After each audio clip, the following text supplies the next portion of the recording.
The land of Israel was a sad place. For many years the people had forgotten God. They did not follow his ways.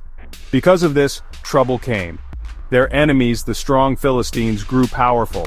The Philistines began to rule over Israel. This was a hard time for God's people. They felt the heavy hand of their oppressors. Every day was a struggle for them. They longed for freedom, for peace. For 40 long years this suffering continued. The Philistines were not kind rulers. They took what they wanted. They made life difficult for the Israelites. The people of Israel remembered better days. They remembered when God was close to them. Now he seemed far away. Their hearts ached for relief from this constant burden. They wondered if joy would ever return to their land. In their distress, some began to cry out. They whispered prayers in secret. They hoped God would see their plight. God saw their suffering.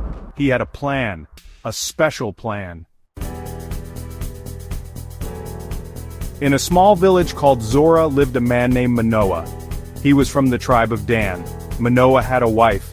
They loved each other very much, but they had a deep sadness in their hearts.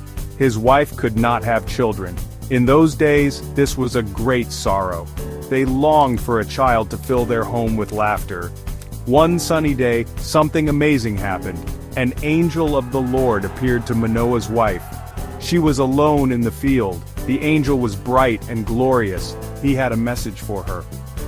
"You have not been able to have children," he said, "but you will become pregnant. You will have a son." Imagine her surprise. Her heart must have leaped with joy and wonder. Manoah's wife hurried home. She told her husband what she had seen and heard. Manoah was amazed. He wanted to see the angel too.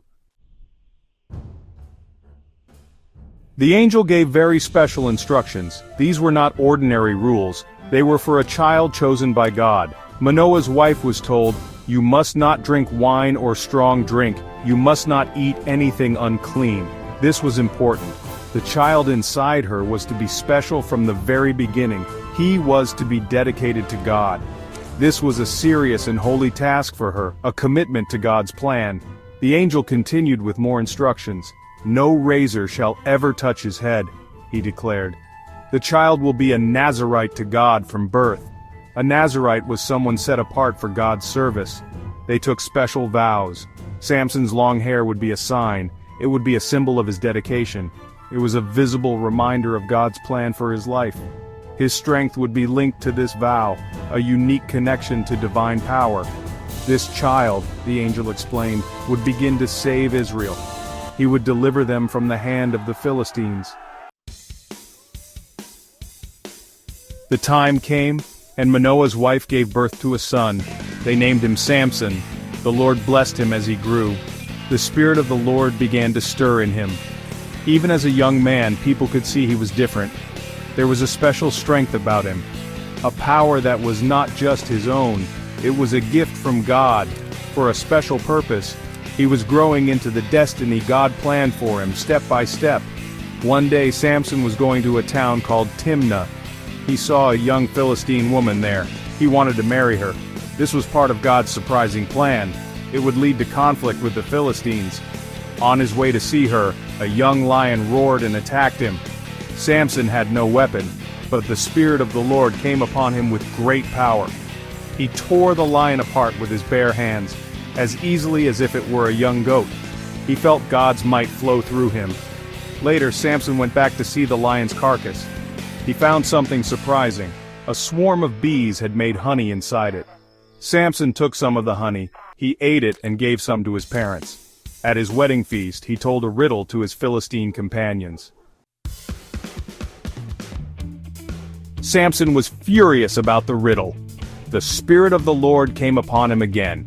He went down to a Philistine city. He struck down 30 of their men. He took their clothes to pay those who solved his riddle. Then he went back to his father's house, angry. Later, when he tried to see his wife, her father said she was given to another. This made Samson even angrier. He decided to get revenge on the Philistines for their deceit and mistreatment. Samson went out and caught 300 foxes. Think of that, 300! He tied them in pairs, tail to tail. Then he fastened a torch to each pair of tails. He lit the torches. He let the foxes run into the Philistines' fields. The dry grain, vineyards and olive groves went up in flames. It was a huge disaster for the Philistines. Their food supply was destroyed. They were furious with Samson, and their anger would lead to more conflict. The Philistines demanded that the men of Judah hand Samson over. 3,000 men of Judah went to Samson.